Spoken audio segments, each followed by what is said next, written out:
Meanwhile, calls for Sheriff Alex Villanueva to resign grow louder. NBC4's John Klimak has more. New photos released over the weekend show one remaining deputy still in the hospital, recovering after a shooting that left her and her partner in critical condition 2 weeks ago.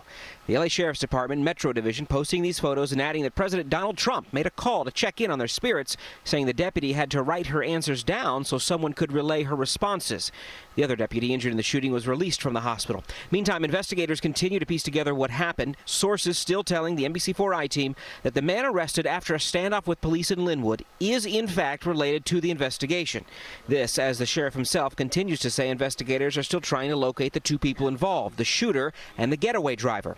All this as the calls for Sheriff Alex Villanueva to resign continue. The Sheriff Civilian Oversight Commission, members of the Board of Supervisors, the families of people killed by deputies among them. The latest is Robert Sausedo, head of the nonprofit Community Build in South LA, which formed after 1992 civil unrest.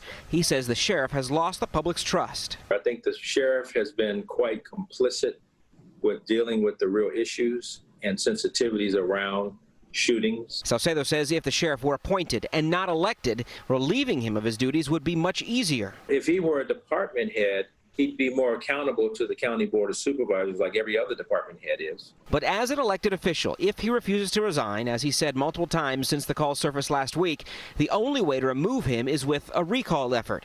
But Sausedo says that would be too expensive, and he believes the sheriff can redeem himself if he's willing to follow through with the reforms he promised when he took office. At the end of the day, the sheriff's department or any other policing department, they are responsible to the citizens with the motto to protect and serve. We reached out to the sheriff for a response, but we have not heard back. In South LA, John Klimak, NBC4 News.